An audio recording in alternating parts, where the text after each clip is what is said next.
আমার রান্নাঘরের আজকের রেসিপি মোচার ঘন্ট। খুব সহজ একটা রান্না। কাটাটা কিভাবে কাটতে হয় পুরোটা আমি দেখিয়েছি। চলো তোমাদেরকে দেখিয়ে দিচ্ছি। অনেকেই নতুন রান্নাঘরে ঢুকছো, তারা জানো না কিভাবে কাটতে হয়, তো সেটা আমি তোমাদেরকে দেখিয়ে পুরো রান্নাটাই দেখাচ্ছি। তো ভিডিওটা স্কিপ করো না, পুরোটাই দেখো, নইলে কিন্তু কোনোটা দরকারি কোনো প্রয়োজনীয় জিনিস বাদ হয়ে যেতে পারে। তো এইভাবে মোচা আনার পর মোচার এই খোলগুলোকে এইভাবে খোসাগুলোকে ছাড়িয়ে ছাড়িয়ে ভেতর থেকে এই ফুলগুলো বার করে নিতে হবে। ঠিক এইভাবে একটা দেখবে দেশলাই কাঠি মতো একটা শক্ত কাঠি মতো থাকে, আর একটা এরকম খোসা মতো থাকে, এটাকে ফেলে দিতে হয় ঠিক এইভাবে। এগুলো না পরিষ্কার করলে কিন্তু এটা সেদ্ধ হবে না, মুখে লাগবে, একদম খেতে বাজে হয়ে যাবে। পরিষ্কার করার পর এটাকে আমি এবার ছোট করে টুকরো করে নেব, একদম কুচি কুচি করে নেব। আর এই জায়গায় একটু খেয়াল রাখবে, যখন কাটবে এই মোচার একটা কষ থাকে, জামা কাপড়ে লেগে গেলে কিন্তু সেটা আর ওঠে না, সেটা একটু খেয়াল রাখবে। আর যখন একটু না স্লিপারি হয়, যখন এই যে কাটছি একটু স্লিপ কেটে কেটে যাচ্ছে, তো একটু সাবধানে ছুরিটা সাবধানে কাটবে, নাহলে হাত কেটে যেতে পারে। তো এই দুটো একটু খেয়াল রাখতে হবে। তো একদম কুচি কুচি করে নেব।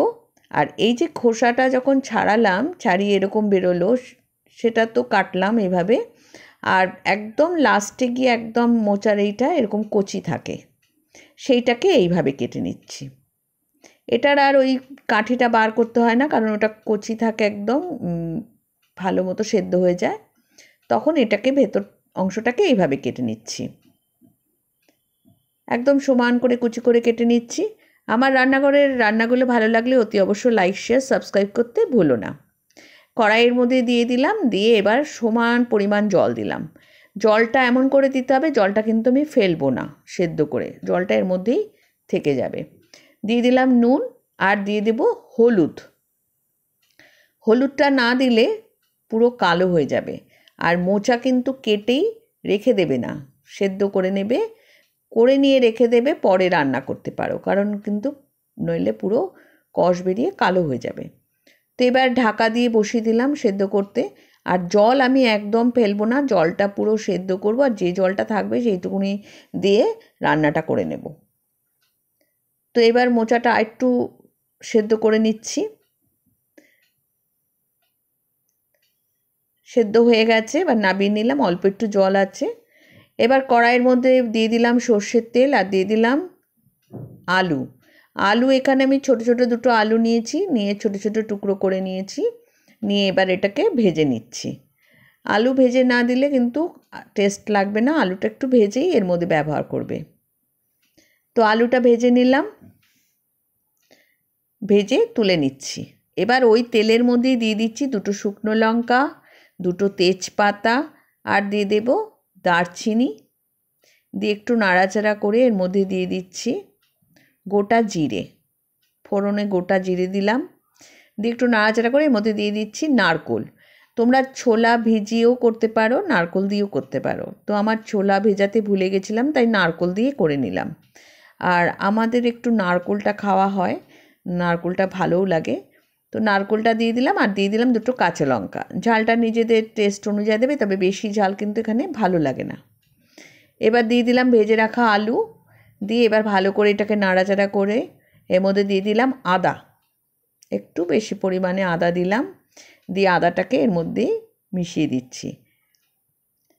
আর এখানে একটু নুন দেব, নুনটা একটু বুঝে দিতে হবে, কারণ মোচা যখন আমি রান্না করেছি তখন আমি ওর মধ্যে নুন দিয়েছি, তো সেই বুঝে এখানে নুনটা দিতে হবে।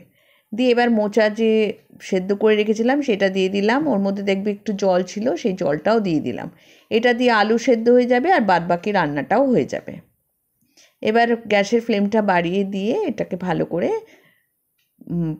নাড়াচাড়া করছি। এবার দিয়ে দিলাম জিরের গুঁড়ো, আর দিয়ে দিচ্ছি ধনে গুঁড়ো।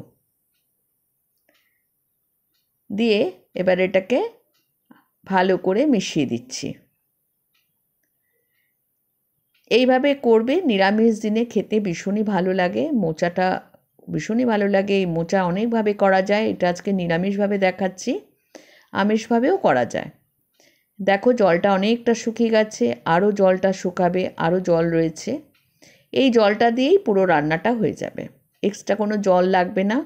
আর জলটা ফেলে দিলে এর যে আয়রন থাকতো সেটা বেরিয়ে যেত, সেই জন্য জলটা ফেলবে না।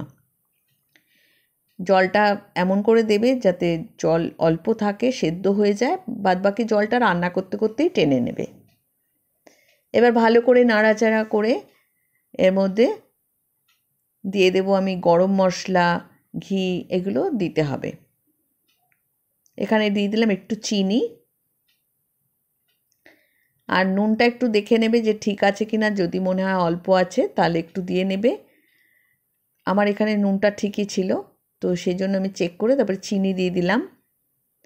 দিয়ে এবার দিলাম গরম মশলা। গরম মশলাটা দিয়ে আবার ভাজা ভাজা করব।